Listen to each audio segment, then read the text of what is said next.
All right, troops, welcome to the Action League. My name is Owen. I'm joined tonight by J-Man, John, and Charlie. How are you, fellas? What's happening? Good. And thank you for joining me. So this is kind of a cool show. I'm excited about this one tonight because this is a request we got via email, which I got the other day from Asif in Bangladesh, which I just think is awesome. Like, sometimes we take the internet for granted that these things can happen, that people on the other side of the world like watch your stream. I just thought it was like, maybe my brothers and something, or maybe my mom would watch Hi, Mom. yeah, but probably not. But I just think it's cool that people around the world. In fact, that one viewer was probably Asif. So shout out to him. The one lowly viewer. And now he's gone. But that was cool. And he's also asked us at some point to discuss like the Kill 'Em All movies with Van Damme. And I said, yeah, we can do that at some point. So we're not going to be doing a stream next week. I just have too much going on in the background right now. So we'll return in a couple of weeks. But tonight we are going to be talking Affinity, starring Marko Zaror from director Brandon Slagle. So this is like a low-budget indie movie, but I thought it was really cool. I thought it was awesome. It was a great fight. I love Marko Zaror. I think Marko Zaror is one of the most underrated action stars, and he just needs to be in everything. Like I love seeing him have such a prominent role in John Wick 4. I love seeing him in that, and Fist of the Condor as well. That was good as well. And Machete Kills Again. Yeah. Loved him in that. I think that's the first time I ever seen him. Noticed him in a movie. Was seeing him in that one. I mean, Redeemer's great. You got to watch Redeemer. I think Redeemer's still maybe my favorite film of his. I thought that was fantastic. You check it out. It's Ernesto directed that, and he's a beautiful visual style. All his films look amazing, even if they don't have a huge budget. There's certain directors who you can just make a film look good, even if it doesn't have a huge budget. Actually, this is one too. I love the opening credits of this movie. For sure. I talked to Mark about this. Is like the opening credits of this movie are fucking awesome. Just like, I don't know if it was like AI or just animated or whatever, but it was just so cool. And the music was awesome. Visually, this movie's pretty badass, I gotta say. Yeah. Mm-hmm. The fight scenes were great. Marko always looks great in the fight scenes. You can see everything that's happening. He coordinates the action, of course, so you can see it all, and it looks great. And then you got Brahim, who is also one of my favorites. Like, he needs to play a good guy. Like, he just plays the villain in like every movie I've seen him in. I want to see him play a good guy. Like, I've seen him in like Jackie Chan movies and a Mark Dacascos movie and so many other movies. What was that? Customs. What was that Chinese movie he did, John? Customs something last year. Customs Frontline or something. Customs Frontline, yeah, and he was one of the villains in that. Yeah, that was a cool movie too. The finale fight scene he had with what's his name from Raging Fire? I forget his name though too now, but yeah, that was phenomenal. Showing our middle age here. It's like, yeah, right. I can't think of that guy with the shirt. The hero. Yeah. But yeah, no, Affinity was cool. I liked it. Under 90 minutes, which is just to be lauded as well, because everything's 2.5 hours these days, and I'm liking seeing a lot of these indie movies where they're short. I mean, it's probably for budgetary reasons that it doesn't have like a huge budget, but I like that because then it's not bloated. It just gets straight to the point, and it manages to fit in like it is at its core a love story, really. It is Marko and the girl in it, but there's still plenty of action as well, and then. We were saying, the pacing does slow after the opening scene while he gets to know her and they kind of fall in love, whatever. But that is completely necessary for you to care about the characters and to progress the story. So, that's all good by me. So, this is a fun movie. I really liked it. Another good one from Marko. Marko Zaror's had a good year with this and Diablo. Yeah. So that's been good. So, John, what do you think of it? Oh my god! I loved it. I love how the whole look, the whole feel. The music was like Tangerine Dream from the '80s. Awesome, it's that vibe going for it. Mm-hmm. I mean, and then it just sucks you in. And then Thailand was like the perfect landscape. It's like it's its own character. The cinematography was killer. And Marko's did you interview Marko too? Yes. Yes. I was unaware. I was like, yeah, you're right. Like he's never headlined an English language action movie because he's been in his Chilean action movies. He's headlined, and he's always been in American movies. But yeah, he's always played the bad guy or a supporting role. So this is the first time in an English language movie that he took over. Boy, did he take over! And it's just like him doing the action design was chef's kiss. I mean, just like we were talking about a little bit before we went, the camera work. I love how when stuff goes down, like it just pans back, and you're just like you're just like watching all the awesomeness. I mean, there's edits and everything because you have to have edits. It's necessary for the full picture. But the edits that they do, like they know where to to splice it together and still make it seeable and everything. And his combinations, his design is just, and how a big guy like that moves like the way he does is just awesome. Brooke Ence, who plays Fitch, she's awesome. Like I did research on her after I watched the movie. She's like this bodybuilding. Yeah, I saw that. Badass, man. Holy shit, dude. And I like in my review, I was like, this chick needs, like, no offense, but I was like, this woman needs to headline her own action movies, man, because she is badass in this movie. She gets shot, and she's still like, plowing away on the machine gun, and yeah, she's just like, it's just a flesh wound, And I love how she gets in the car. She's like, I gotta go, I'm bleeding out. And I'm like, I'd be like, it's like laying on the ground outside. I'm like that with a cold man flu. But then, can we all say what a treasure Louis Mandylor is? He's awesome. Cinema, in terms of in front of and behind the camera. Here he's in front of the camera. His chemistry as Joe, he fought with his father, Marco's character Bruno, his father. They just have great chemistry. Like the whole three of them have great chemistry. And Louis he gets one action scene. He's badass. And there's nothing more I love more because I do knife fighting too, is a good knife fight. And like when he opens up with the knife in his fight scene, it's just like icing on the cake. I'm like, and then he's fighting ninjas at the end because come on, they're cloaked, they're ninjas, They're so ninjas. It's like they're ninjas. We'll just call them ninjas. So they're jumping around. And then, like I just said, his combinations, and he fights Brahim Chab not once but twice, which is awesome. Every time you get you fight the bad guy two times, it's just more to it. And then at the end, like he's going, and wherever that the compound is, that is, I mean, is that a real location? Because that was just gorgeous. I think it was CG, but it looked really it looked phenomenal. Yeah. And I just like how he was like going up the levels, and he's like facing different guys and stuff like that. It's kind of like, going to the top of the mountain. And then at the end where he does his horizontal flip into a chokehold. I'm just like, this is the greatest thing I've ever seen in my life. Is it great? No, it's not like the perfect movie. I mean, it is an independent action movie, and like some of it did get cheesy, like when they're out shopping and having dinner and they're playing that song and stuff. It's a little cheesy. It's like, but I get it. They're getting everybody, to showing the camaraderie and how everybody's like becoming a family. Well, they're already a family, but now, what's her name? What's the Athena? Athena. Like, and then she's becoming more into the mix and everything. But I like and Welgo USA, like little pat on the back. They quoted me twice on the press release. So I was like, hey, thanks guys. So I was like, that was pretty awesome because I called it a full throttle love story with a whole lot of ass kicking bravado. That was my title of the review. So okay, yeah. So Marko, he's what, like I said, and we were saying this before we went on the air. I don't know how many times I'm on the internet and they always show those memes and stuff like that. Action heroes of the 80s and then action heroes today. And they show like Marvel guys and stuff like that. I'm like, there's Marko Zaror. He's like Dolph Lundgren. He's like Stallone.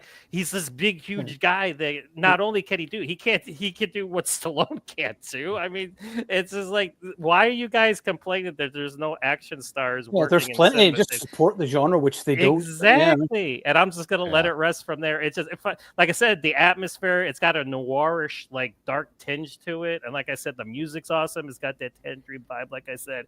And it's just a lot of fighting. He gets, and gun fu. You got gun fu and kung fu. So what's better than that when you got best of both worlds? And of course, there's those out there saying, "Oh, it's John Wick inspired." I'm like, you know what? That they were doing that stuff before. John Wick. Action movies existed before John Wick. These are these idiots who've never watched action movies before. Yeah, because they don't watch anything before like 2010 or whatever.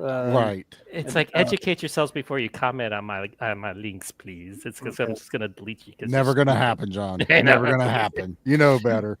Check yourself. Well, I gave it a 4 out of 5. I think in my review. I'm like, I enjoyed it. I was like, I just want to, like, it's gonna be on my list for one of the best action movies of the year. You know, him and Scott Adkins are having a phenomenal year. You know, like, you know, you got Scott doing Prisoner of War and Diablo, and then Marko doing Diablo, and now this one. Like, it was like Christmas for action fans. It's like you just got to look for it and support it. Like, just like Owen said, like, it's there.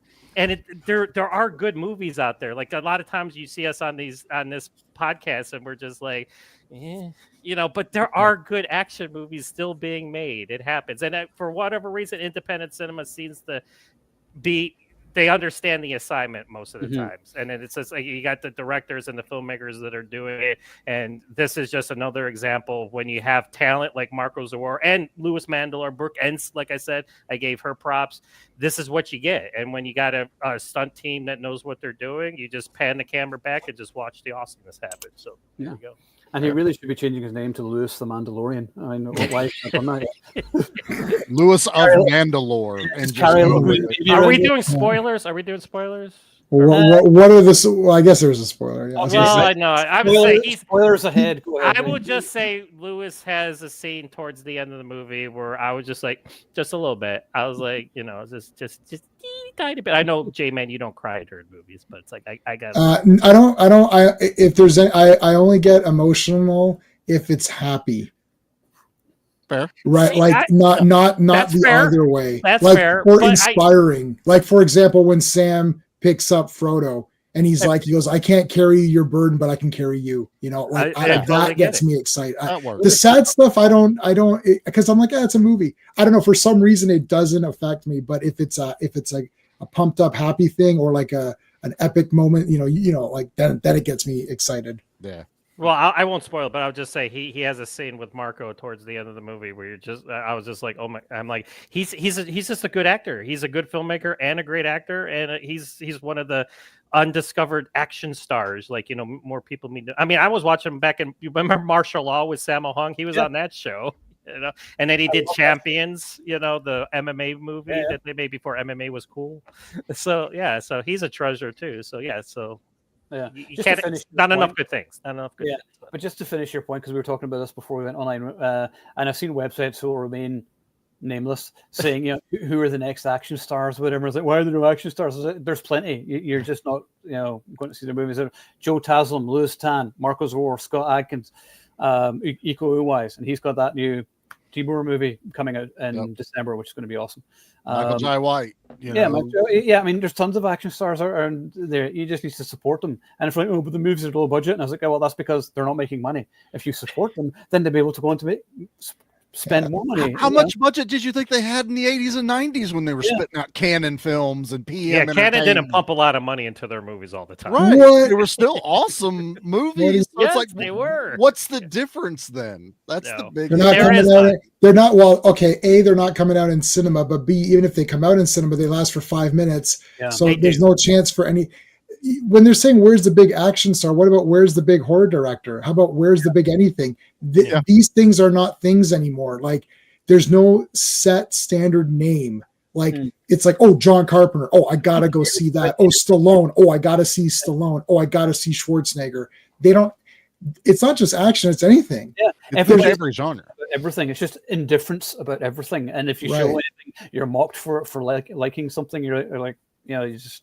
But for these stupid sites, it's about, oh, that's a name everyone's going to recognize. I'm going to click on it. That's all. Every bit of it is just rage bait and clickbait. Let's put this out here because that's at least a name someone knows. But if they wrote an article about the next upcoming action star, Marko Zaror, they're going to get a third of the clicks. Right. But why don't they do? Yeah. But you know what, though? If they were real fans of the thing, that's what they would do. This is one of my gripes. And action flicks. Yeah. That's one of my gripes with not, we don't need to have to name any channels. You can name them all. It's like they're either not actual fans of whatever they're discussing, or they're just going one way, either the shill way or the negative way. Yeah. And they're not being honest with themselves, because clearly you can't always hate everything, and clearly you can't always love everything. Yeah. There's no way. So they're not being honest with themselves, and they're reading the algorithm before it happens. They're like, people aren't going to like X movie, so I'm going to start the bashing, picking apart trailers and stuff before it's even out in order to get this reaction or whatever. And then the same way, the positive way, the shows do it too.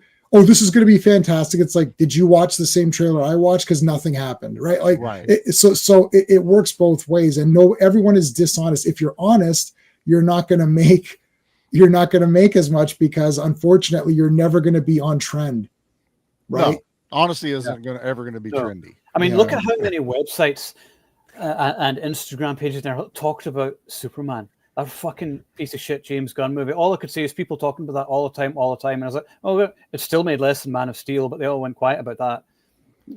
And people actually fought like on that topic. That's what we could save that for after we finish the movie. But you're right. Like this is a talking point movie, and then everyone is fighting it. Just be honest with yourself. If you love it, then say, you know what, man, I thought it was pretty good. I liked it. That's it. But nobody even wants to do that. They're either too scared to love it or hate it based on their friend group, right? To not, all my buddies hated it, so I better hate it, right? Right. It's like, if you like it, just say, I liked it. That's the end of it. Like, who cares? What does it matter? What is it at the end of the day? What does it matter? Firstly, I bought it on 4K and I hated it worse than anybody here. So I bought the Steelbook. I watched it the second time. Sort of like, actually, I didn't hate it quite as much second time around, but it still sucks.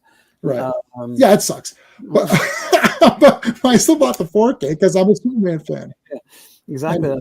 But it's just to finish the point is that they're only interested in supporting the studio movies that will invite them. Like, we don't get anything out of talking about a movie like Affinity or something. Correct. Or whatever else. We do it because we just love talking about the genre and it's our passion for it. No, we don't get paid for this. We do it because we like it. We're not owned by someone recommended it to you. Yeah. Okay, let's see what it's all about. Turns out pretty good movie, right? Yeah. That's it. Like, this isn't. There's no agenda. Here come the super chats. Hold on a second, guys. Right? Yeah. Like it's like you're doing it because you just want to do it. Yeah, exactly. Have you finished all your points, Sean? Yeah, I'm good. Yeah, I'm okay. good. Right. Yep. Jay, you want to continue? Yeah, sure. Yeah, I really like this movie a lot. I didn't know a lot of the players in this. Like, I didn't know who Marko is. Now that I'm looking him up after the fact, I'm like, oh yes, I know him, but I didn't know him. I thought he was pretty awesome in this movie. I actually really liked the relationship like a lot. I fully bought into it, and I think that's because the girl that they got, Jane Miro is her name. Firstly, she looks, I don't want to say, she's not like, like hot girl, but like she looks very sweet and like someone that you'd want to take care of, who is very nice and genuine. Yeah. And I think that she makes or breaks this entire story, and she made it for me because I cared about her. I wanted her to be safe, and it's the actress, it's the performance, it's also the way it's written. And I liked that Marko was very soft with her. And he, in an odd way, he seemed very manly, but by being manly, he was being soft, and that came across as being protective and manly anyways. And I love, you guys already mentioned the relationship between Joe was the character's name, who was Costas Mandalor's brother, who I did meet Costas Mandalor from the Saw movies. So it's great to see another Mandalor in there. I thought the relationship was super good.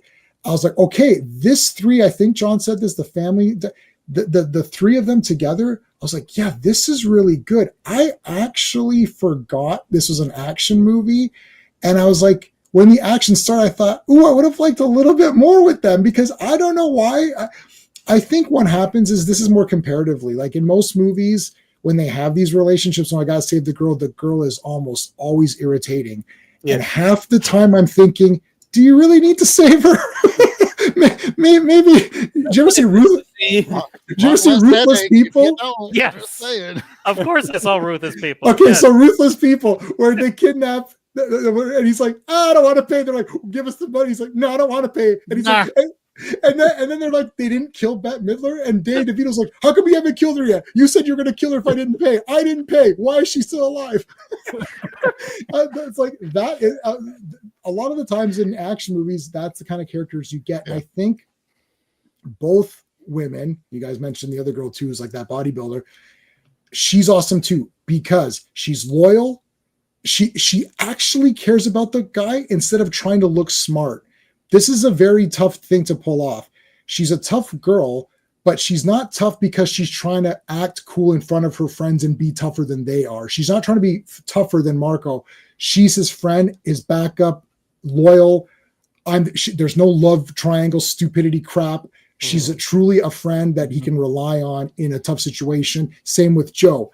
That makes them all awesome characters. And then the girl being so vulnerable that you want her to be saved. And then also the dickishness of the villains, which of course they have to be that way for action scene movies. It really came together nicely. I thought the fights were super awesome choreographed. That was Marko, I know. I really like that they toned the music. I love the music, but they toned the music down for the fights. Interesting. Threw me off in the first fight, and I thought, oh, I kind of like that they did this. This is kind of neat because it actually drew me into the fighting a bit more. Camera work was good. It wasn't like stupid. It wasn't shaky. It could have been slightly maybe held a bit steadier for my taste because I'm a little bit of the old school, but not so much that I threw up like in that Bourne Identity or whatever. It's that trilogy. The last when I couldn't even see the action, may as well just edit it out. I like this. I wish the villain was slightly less normal. I don't know. I don't know if that's like he looked like that's just a guy, I wish he would have been a slightly more fake. Like, you mean the doctor, the no, like the guy that he fights or whatever. They just seem like thug guys. They didn't see, I wish they looked, I don't know, like more fake, like more action movie fake. Because he was wearing a suit. I don't know. He just looked like a regular guy. I'm like, you look like you're like the third or fourth guy. Like you don't look like you're like in Commando or something ridiculous. Yeah. Oh yeah, no. It's like the big tall one that's taller than Marko. Right, wasn't going to be like the main. Foil. And I'm like, well, that guy's gone now. He's gone. I know. I like that. That's the guy I really liked in this movie because you're like Marko's tall and that motherfucker's still doing this to that guy. I like. You know what? I'll say this and then I'm done. Marko. I mean, there is the accent, but he might be a good person to play Mac Bolan Executioner if they ever decided to go that route. Because I was thinking while I was watching this, is like he looks like a good Punisher from your old school Punisher comics, like his facial structure. And then I thought, but he would never play the Punisher because that would be too high profile. But what if you did an Executioner film? Right. You could maybe get away with him playing that role, and that might be very interesting. Anyways, that's it. I agree with that 100%. Yeah. So just before we continue, what's Joe Dog talking about? What's he what? Oh, you're right. Okay, you know what? Joe Dog, it's fixed, buddy. I fixed it. Well, for some reason, John's stream and my stream, because I'm watching I go on everyone's stream, were not working. It wasn't. But Owen's was like Action Elite was working, and Give Me Back My Action /Horror. Those streams were working, so I didn't bother mentioning it because I'm like, I'll figure it out behind the scenes. It's an isolated issue as long as the Action Elite is working. So Joe Dog must be watching from my channel. It's working, Joe Dog. So all of our channels are working now. Thank you. Joe Dog gets very passionate about that. Yeah, Joe Dog's he's always like the first guy to comment on my stuff. So he's like, what the heck? Oh well. Okay. On to Charlie.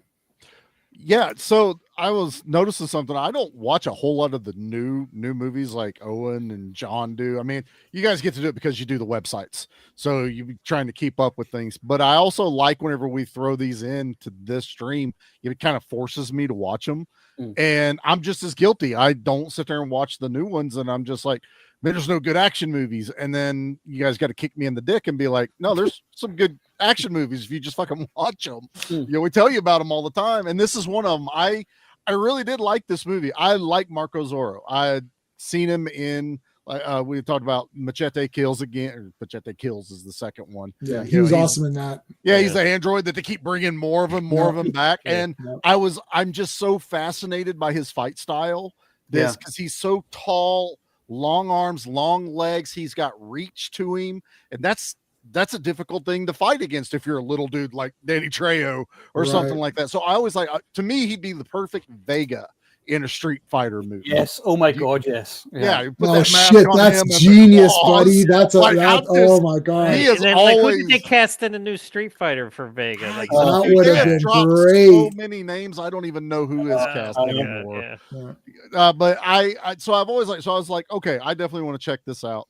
I love the beginning. I was a little worried with the shaky cam in the opening battle scene, but then it went away and it's not as bad.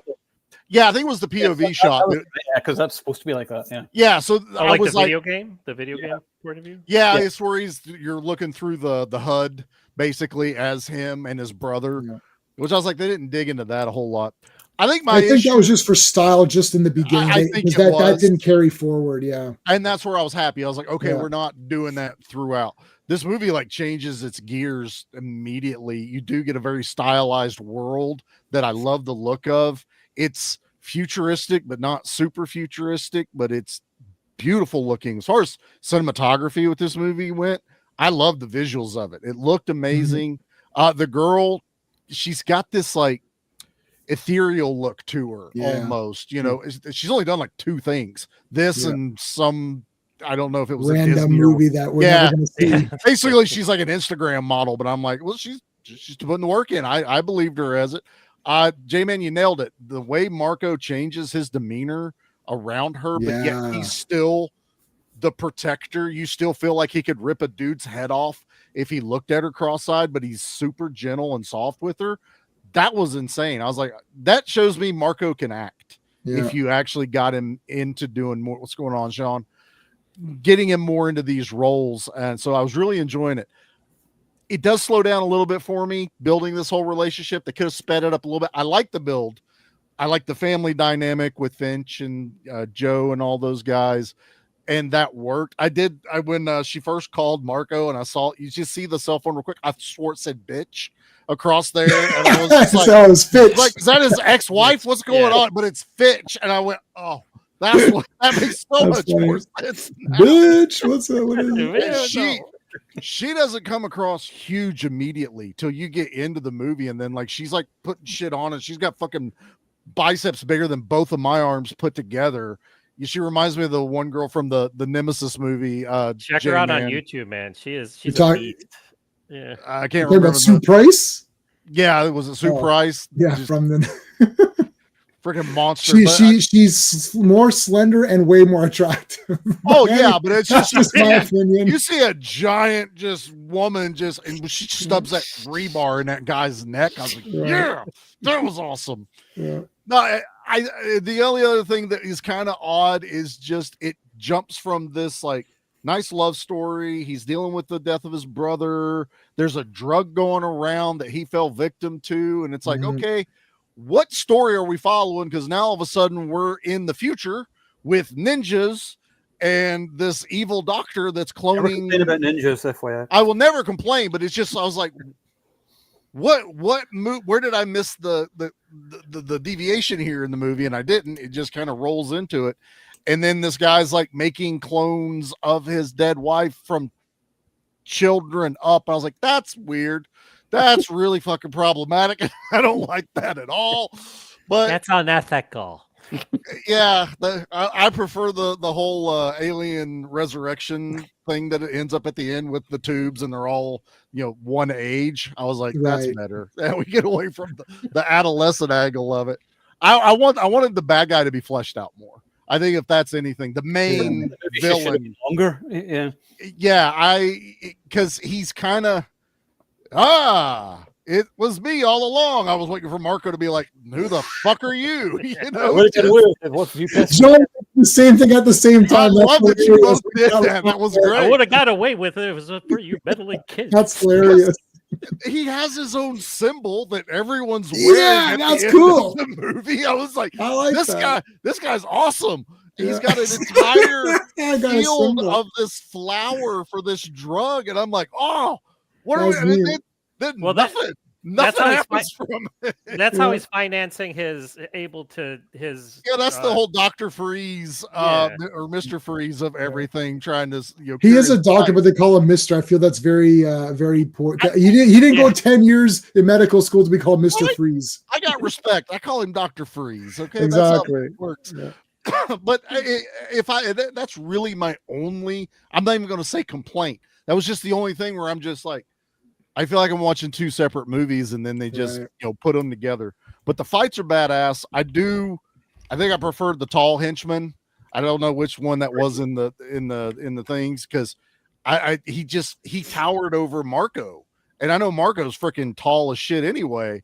I was like, that's a cool fight. And then he fights a guy that's kind of his same size, kind of fights the exact same, except he was more of a ground fighter, because they literally do the thing where he's like drawing him down to the ground, and Marko's like, get up here where I can kick you with my fucking huge legs, But I like Marko's style, like I said before, the way he does that flip. There's a couple of edits I would have cleaned up a little bit on some of the fights. It's not super gory either. Like, I was kind of shocked that there wasn't a lot of blood. I do have a complaint. When you kick a guy's ass, and I think it was the tall giant motherfucker, and you give me a POV shot from down below looking at him, and you show me the rebar sticking up and him doing this, I want the fucking rebar to go through his head, not his chest. I want mouth, boom, over the rebar, back of the head.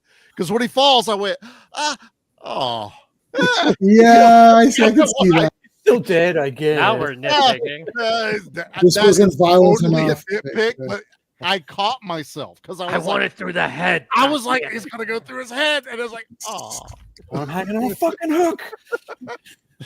But overall, I think I had a lot of fun with it. I need to watch more of his catalog now. I do need to watch Diablo. I've had that one on my list to check out, because you guys have touted it.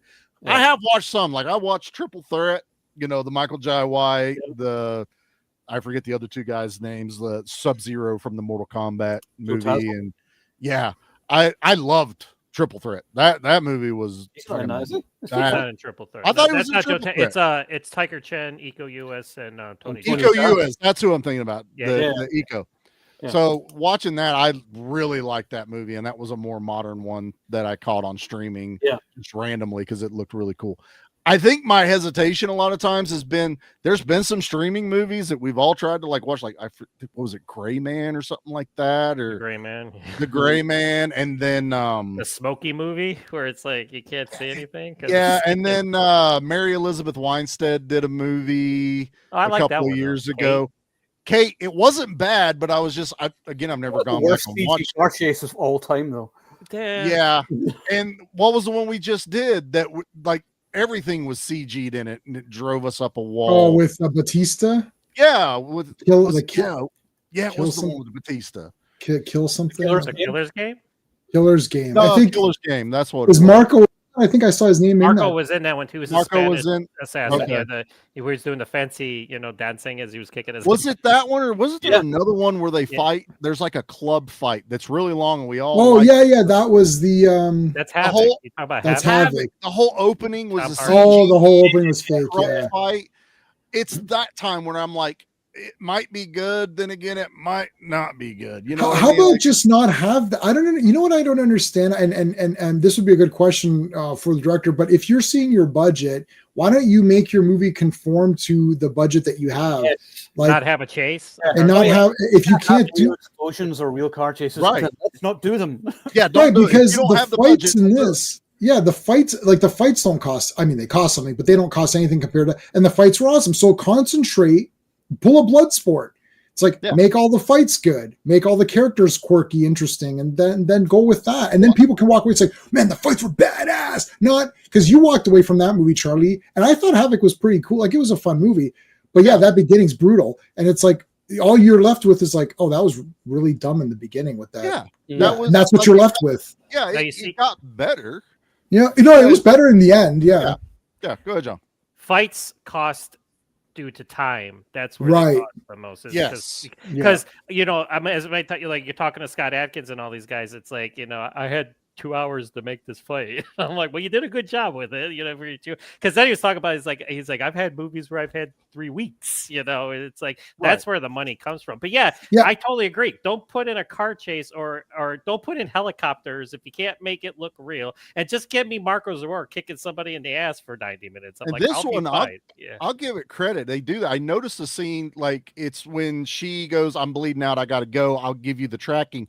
They do this awesome shot. He gets on a motorcycle, he puts the helmet on, then they do a HUD shot of him basically being there computer wise, and then the very next shot is him getting off the motorcycle. Like, you didn't waste time of just showing him riding a bike through the street, or giving me some weird CG fight that would have just took me out of it. If you don't have a lot of budget, I like what you did there. Okay, he took a motorcycle and he got there. I'm with you. Right, because when he got there, cool shit happened. Exactly. If you can't make it look good, no, they did Escape from New York, man.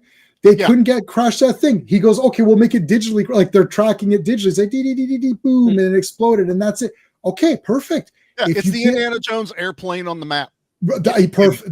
That's right. exactly. I how get that it. Okay, works. they're traveling. Perfect. Yeah, that's it. So there was moments, because we say independent and low budget. That don't mean bad. No, exactly. Still did it really well. There's such a thing between the difference between low budget and cheap, and that's the thing. Like you, if you watch a William Kaufman movie, all of his movies look brilliant. Like I don't know how he does it. Like, his movies rarely have a huge budget, but they're fantastic, aren't they, John? Like, William Kaufman has not made a bad movie. William Kaufman, Osiris, holy cow, that movie came out of nowhere, and I'm just like, this is the best thing ever. But then you watch freaking aliens were tactical, just like they were. I'm like, how cool is this? But then you watch a Bruno Mattei movie and you go, oh, this is cheap. I'm laughing at the cheapness of it. But those are. I have a special place in my heart. Oh, we all do. But if you want to, if you want a name people are going to understand, you go, cheap movies are Bruno Mattei, because he'll reuse shit from someone else has already done and put it in his movie. But no, there's a lot of positives to this one. I really did like it. I believed it. Like Jamin said, the girl, she does sell it. The ending, maybe she could have kicked him hard enough to get blood coming out of him, or put her in heels and stab him in the eye. I was just like, oh my God, it's not RoboCop 2. I don't know. I wanted more guts. I was really happy because Charlie just wanted violence. He wanted more violence. He was disappointed the guy didn't get impaled through his face, and he just wanted blood. I mean, the woman just shot a guy in the face 3 times. It's like, I was happy. I'm watching it while we're talking. Man, it's why when Brooke Entz has the guy on the ground and she shoots him 6 times. Yeah, I just saw that. I've been watching it while we've been chatting. Shot 12 times, so that's basically what Charlie's saying. Right. Yeah, that wasn't enough. Use all of the bullets. I mean, that's he does. Marko jumps on top of that one dude, and he's stabbing him in the fucking throat in that one moment. And I was like, there we go. Marko has just felt very reserved on his violence in this. There's times he's not killing people, because I was almost like, are we going to be a reluctant killer in this movie? But then again, it comes again and he kills the motherfuckers. I'm like, okay, all right, let's kill people. That's the way I like my action movies. Let's kill everyone.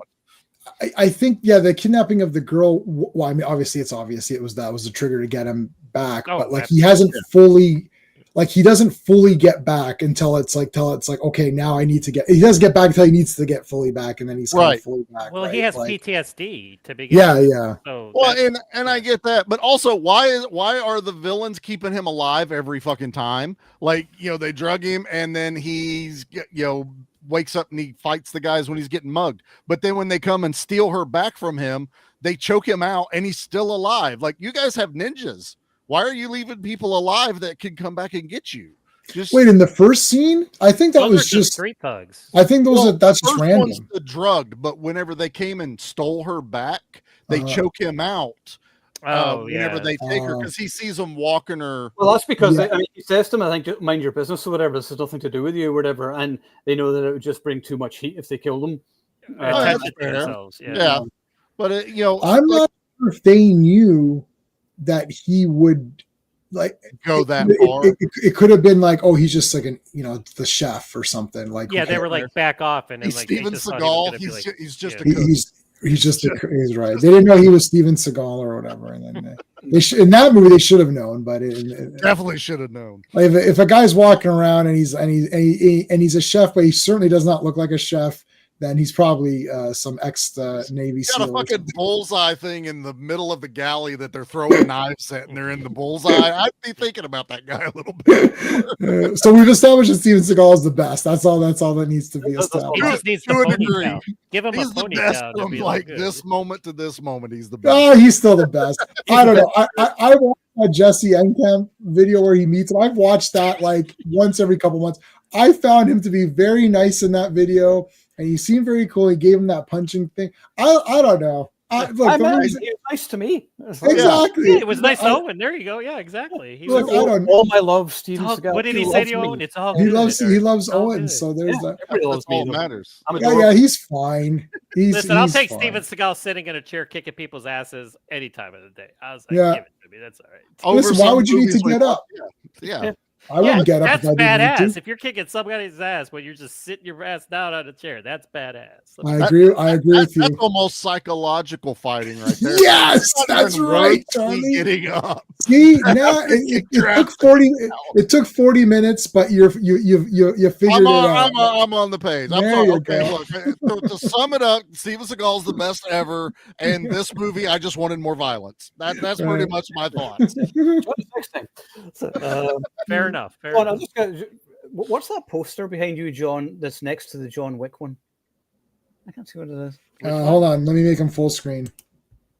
What are we looking at? Ninja Turtles. Oh, Ninja yes, Turtles. That's I have Teenage Mutant Ninja Turtles now. And then Batman. Yeah. And then and Triple Threat. Yeah. And Batman's the other side, right? Yes. So I have like I'm an action fan, a comic book fan, and I had Godzilla, but I changed it out for Ninja Turtles. I've got a little. I just love shit. I'll put. Hold on, I'll put you. What are we looking at? Mini Godzilla. Where is it? Right in there between the Van Damme autograph and the Action Elite sign. There's a Mini Godzilla, and then up there is my. Oh my God, it sucks. Stanley autograph there, and then I see the Hitcher. Yeah, I see the Hitcher. Poster signed by Jesse Johnson, and then the Batman Begins cover, which J-Man got me, which is kind of. Oh yes, that is. I bought the Dark Knight Returns one as well, so I bought that one too. Nice. Those are cool. Just so I remember, a completely random subject change, but I got a press pass for Frightmare in the Falls, so just one though. So I'm going to go. That's okay. I've bought Ed a pass for the weekend, so we're going to go down on the Saturday. And we'll do there and meet Richard Dreyfuss and whatever, and then we'll stay in a hotel down there. I've already booked a Motel 6, and then we'll just hang out with you guys there on the Sunday if you're going. Yep. Steve's going. Yeah, Steve's maybe going. He's just going to see what's going on with his private life. I talked to him today. He's thinking yes. So yeah, okay. We'll discuss it later anyway before we. Yeah, but he's thinking yes. All right, cool. Have you seen Casper 1995? Yes, I have. Everybody's seen Casper 1995. Yeah, I think everyone has seen that. I think when it came out, and I think I even have it on DVD. Yeah, I remember most because Clint Eastwood and Mel Gibson were in. Yep. That's Christina Ricci's one of Steve's favorites. So he probably saw that 17 times or something. I grew up on that movie. What was that? 95. I was 15 when that came out, man. Casper didn't kill anyone. It's a bit lame, if you ask me. He didn't do anything. He didn't move shit around. There was no face impalings in that one. There's no, he didn't do anything. He's a lame ghost. There was some ghost. Well, let's see. The uncles did. They did. The uncles were in there. Yeah, they turned that one dude's head all the way around. The Exorcist guy. I've seen a couple of videos. Okay, so read a couple books. I think I could do this. When it comes out in the head turn around. Absolutely. Enough of random question, but that actually wasn't us once. I was responding to Sean's random question. I see it. Yeah. It is Halloween. It's the month of Halloween. It's scary season. So has anybody tried? I haven't yet. I'm going to order it. Marko Zaror's energy drink, Kiwi. No. He has an energy drink? No. Yeah. It's on. I got to get it at some point. Casper, the late shit ghost. You Thank you, Joe Dogger. I'm just joking. So spicy tonight. It's fine. It's fine. The Casper's we were all angry last week. Right, good. Curb stomping people. Family and stuff movies are okay. It was very violent. There was a lot of testosterone flying around on the last episode. Sean even was getting a bit upset too. Like, what's going on? I was even mean to Charlie, and I love Charlie. I'm never mean to Charlie. I know, yeah. We know you're joking, Joe. We're poking at you, Joe Dog. You're fine, brother. You're fine. Yeah, we know. So, you say, yeah. So back to Marko Zaror. So yeah, essential Marko Zaror. I would put this on the list. John Wick Chapter 4, of course, he's in that. And if you watch a movie, he's like one of the main henchmen. He's the one who has the big fight with John A on the stairs at the end, and then in the Arc de Triomphe scene and all that. Mhm. So he has multiple fights with him. And Fist of the Condor and Redeemer are all must. Redeemer is my favorite film. I love that movie. It's beautiful looking and it's violent as fuck. You'd like it, Charlie. People get set on fire and stuff. It's really good. Hell yeah! Got to scratch that itch now, man. I got it. You want me to? So where's my? Hold on. Where's my list? Look, whenever I've seen him get his guts ripped out, thrown up into a helicopter blade, and then sucked up into the helicopter, that's the level of violence I expect in movies. Okay, that was Machete Kills. That's how he kills Marko Zaror the first time in. I love Machete Kills, man. Dude, it's so good. I think it's like a masterpiece. Can we hurry up and give me space before they age out of being able to do this fucking movie, please? I need Machete in space. Speaking of Machete, did you know that Danny Trejo gave Ed COVID? What? Yeah. So it was Danny Trejo for sure, you know? We're pretty sure because, like, whenever here's my random celebrity story. So whenever we met him, like we were in line up to meet him, and he's like and sneezes. He started like so, and then we're up. He's like, "Nice to meet you guys," and we're sort of like fist pump. I puts gloves on. It's like, "Hello," and then he's like, oh. Exactly. Like, ew. So I can't remember like what happened, but Ed was like closer to him. I got kissed, but anyway. Did he lick Danny Trejo? How the fuck did he go? They may have made out Where's for a minute. Going? I was standing behind him, and then literally a couple of days later, Ed got COVID, and that was the last time we went to the Fan Expo. So it's all connected. Machete don't text, but he does. Machete don't text, but he doesn't cover his mouth. So yeah, but he gives you COVID. Yep. Machete gives COVID. Yeah, such a fucking random thing. I will say that for all you out there that watch this that are new to Marko Zaror, you have to watch. He's the main villain. He's not the main star, but Undisputed 3 Redemption is the best finale martial arts sequence in the Western Hemisphere. So you gotta check that one out. I want to talk about all the doing Undisputed 1 at some point. I need to revisit. It's been so long since I've. I've only seen 1 and 2. Yeah, we've never even done a single squad. I can show you, have we? No, we did. I mean, we've had him in movies. We did. Was it Day Shift that he showed up? Yeah, he's been like we did Killer's Game. He was in. We talked. We did. One of the main ones. So we should at some point, I suppose. Because I wasn't included in anything to do with Prisoner of War, I'm like, well, maybe we won't. Oh, spicy. Mm-hmm. Shots fired. We don't forget Scott. Yeah, I know. I always remember. It's like that was harsh. Redeemer is good too. Yeah, Jim, we were just saying Redeemer is my favorite. Oh, film. Redeemer is freaking. I'll put it on the. It's violent, but it's beautiful. I think it's filmed in Chile. Yes. And because of Marko Zaror and those movies, I actually want to go visit there and just have a violent time. But no, it just looks like really nice, beautiful beaches and oceans, stuff like that. It's just really nice. So, Fist of the Condor was good, although the ending was annoying. It kind of doesn't resolve anything, and it's open for a sequel, which we never get. And I thought with a low budget movie like that, you shouldn't leave it open because it's rare that they're going to get it. You're never guaranteed that sequel. Yeah. I mean, look at the Tron franchise is dead now, and that was a bigger budget than any of these movies. Did anyone know a third movie was even coming? Like I think I'd heard there. Yeah. No, they just released the picture of him all dressed in red and black from the back, and it was just like, "What is this?" It just appeared, and then I guess Jeff Bridges fucked everything up for his cameo, and he's just like telling everyone, "I'm in it." I'm like, "In what? You're doing a third one?" Well, he's the only connection. Like, you don't even have the two from the second one. It doesn't. There's nothing. It's just a brand new but. I mean, Flynn's in it, for like 5 minutes, but it's just like, Was Leto not in the second one? No, Jared Leto's completely new. He's a brand new program. Oh, I'm thinking Blade Runner, the sequel Blade Runner. What he was the main one. 2049. Right? Yeah, 2049. Ryan Gosling. Yeah, wasn't Leto in that? Yeah. Leto was in it. Y'all quit making me think I'm going fucking crazy, man. It's all right. I said nothing. I I've haven't only seen seen that this once, movie. so I have to go back and watch it again. Anyway, the thing is with me, which kind of was like the main characters in this movie are like super boring. Like you feel like nothing for them, and I'm like, I'm sorry, the Tron movies need to be about the Flynn family. Despite all AI and everything else, it's a family story. Yeah. And like after Legacy, which Legacy is a fantastic movie. I love Tron Legacy. It's my favorite of them. I just watched all three on Saturday. I watched Tron Legacy, and then Ares. And I spent this whole day watching them, and I'm so glad I did because there's some nice callbacks to the first movie in this one. But it doesn't feel like a sequel to. It's Legacy. eye candy. It's just there isn't anything that really connects it, and I was like, I really wanted Sam to come back. That was his name. That was his name. Sam was it? Yeah. But I think he's too busy doing Tulsa King. He is. So Garrett Hedlund. What about Tron? Okay, so in my opinion, this might sound weird, but Tron is the main guy in the Tron movies. I know that's outward thinking. Like, where is Tron? Even I love Tron Legacy, but Tron is like this bad guy. He does nothing. I'm like, okay, well, until Tron the end.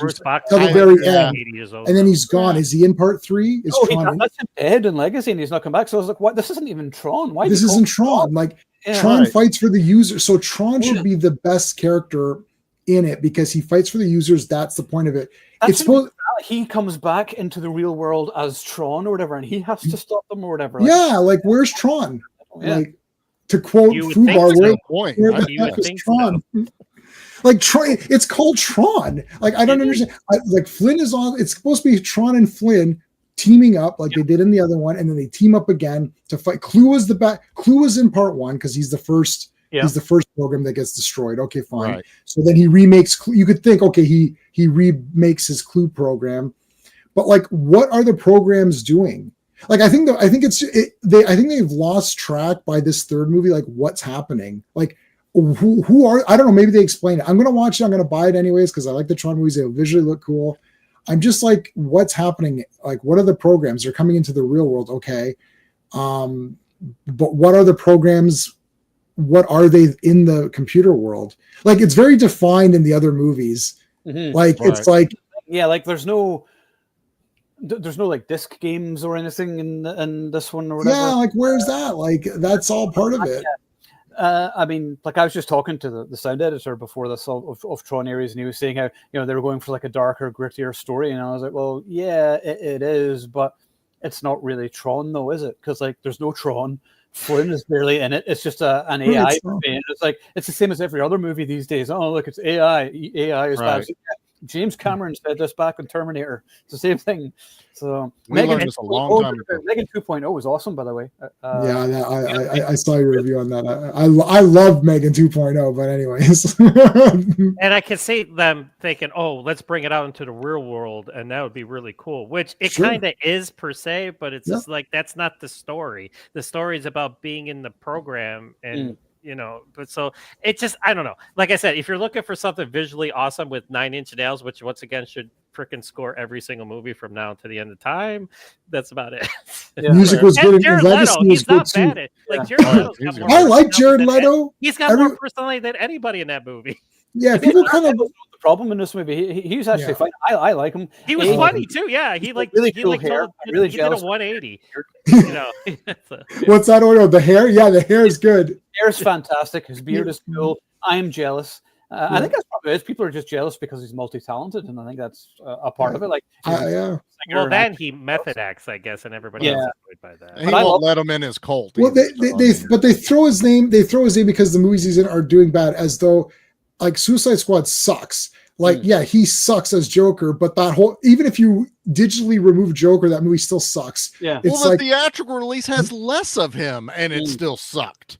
You know what I mean? Like, it was the director's cut that had more of him in it. And it still sucked. Yeah, they keep saying, oh, the Ayer cut's going to fix it. Is it going to remove Enchantress and put a villain that they can actually fight? At the end? Like, I don't understand. I like looking at her, but yeah, she's not a great villain. I mean, she's a Superman villain. Like, how can Harley Quinn defeat her? Like, it's just so dumb. They should have fought Joker. I thought the point of that movie was they're going to fight Joker.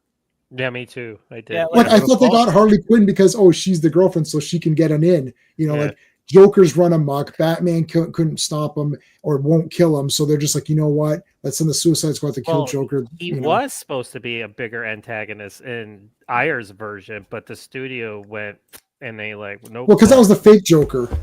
Well, yeah. It's like tattoos and stuff. Give me a break. It's not. He did look ridiculous in it. He looked like shit. It didn't help. The smile on his mouth. I'm like, yeah, it didn't help him at all. Yeah. What's the Fist of the Condor? Was that the one you said? I'm trying to remember the ones where. Humor. Yeah. What about Fight or Flight? Is that Flight or Fight? That's with Josh Hartnett. He's got a bit role in it. He's an assassin in that. Oh, so it's not one of his. Okay, I watched that in theaters. That wasn't a bad movie at all. Yeah, I've got it on Blu-ray. That's good. Yeah. That's a good movie. It was Bullet Train on a plane, basically. Yeah. We're going to do a versus at some point. Bullet Train versus Fight or Flight. Ooh, that would be a good versus. Yeah. Okay, I'll grab Fight or Flight. So we'll do Fight or Flight. Yeah. And I'm tired and can't really be arsed talking anymore. Does anybody else have anything else they want to say about Affinity? It's awesome. Let me see. I think it was a really good modern action movie. You know, if we're going to keep bitching and want more of them, we got to watch them. I'm looking at myself too when I say that. I need to just start watching these fucking things. If you're looking for, if you're an 80s action guy who's looking for that type of action hero, there you go. It's right there. Yes. Right. You know what the problem is? The problem is that most of them aren't that good, and you don't want to use your time. We're all getting older. That's my argument. Yeah. Our time is valuable. We're trying to do things, it's like I sit there and we go through all of, let's say, whatever streaming service, but I'm not going to, pick a streaming service that you go through it all. Yeah. And you're like, do I want to think about watching one of these 3 or 4 movies, which might be okay, or should I just watch Total Recall again? Right. And this is what happens. The only reason I would have even thought to see this is because we're doing this stream, as you said, Charlie. Like Owen's like, let's do this one. So that's the only reason I'm doing it.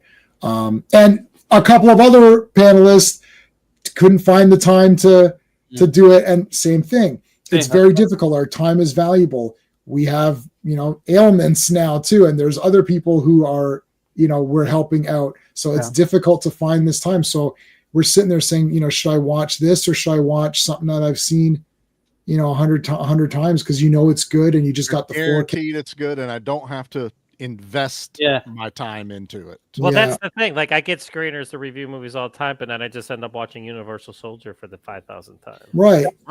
For something about Universal Soldier, I want to watch it like every week. I just want to watch it all the time. I just fucking love every minute of that movie. And it has the best bad guy death of all time. Are we having fun yet? I'm all in. I mean, it's quotable, great action scenes. So, what's not to like? Yeah, I saw that one in the theater. That was pretty damn awesome. That was the first Van movie I saw in the theater. Loved it.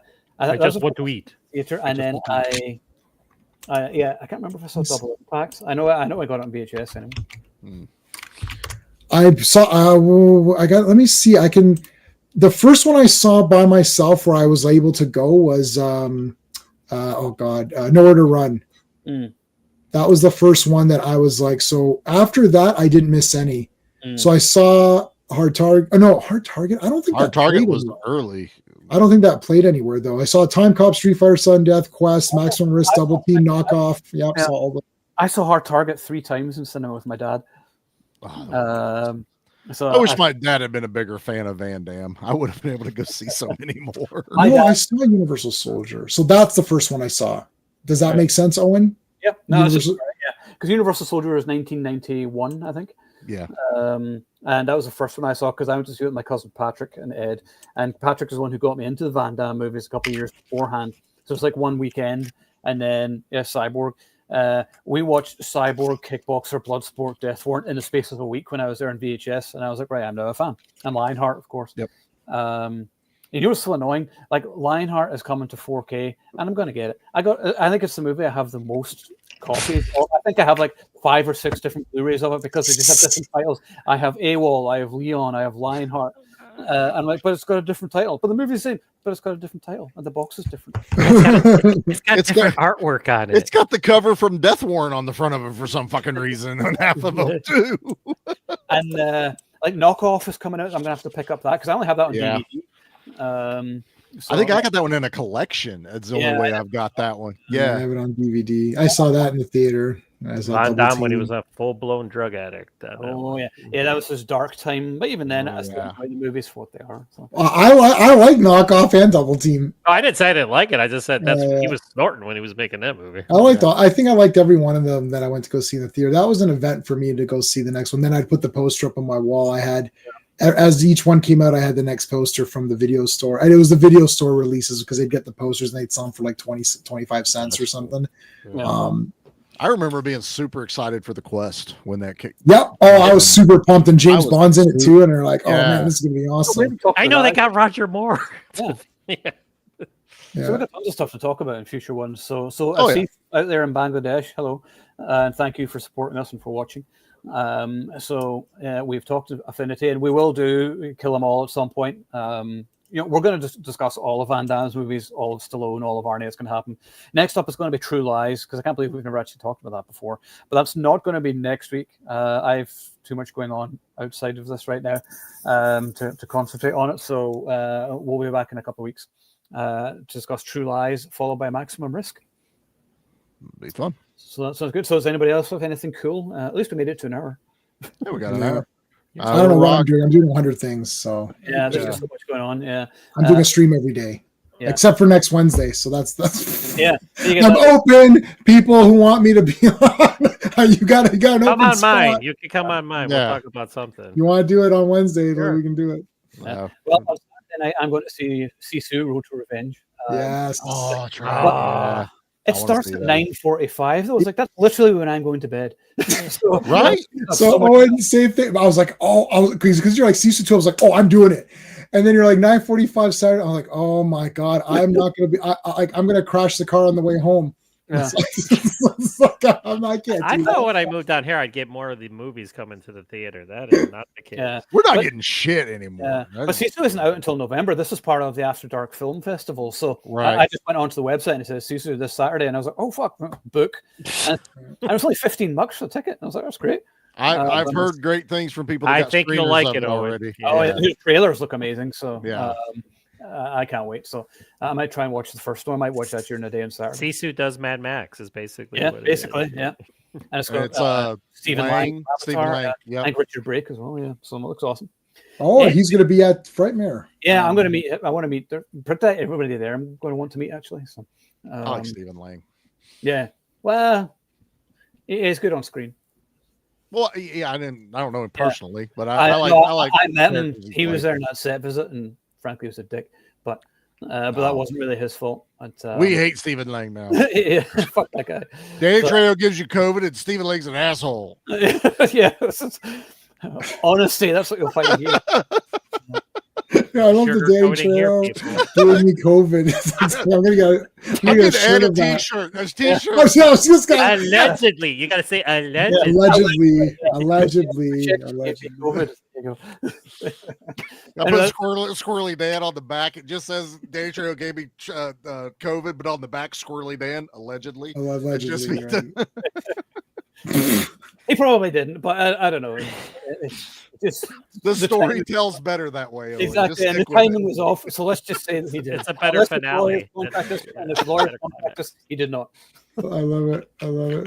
All right, we'll wrap it up there, and we'll be back for True Lies in a few weeks. So thank you guys for joining us, and check out Affinity. It's worth watching, and you should check out just Marko Zaror's movies in general because he's awesome and deserves to be a huge star, much more than Dwayne Johnson or any of these other has-beens. But anyway.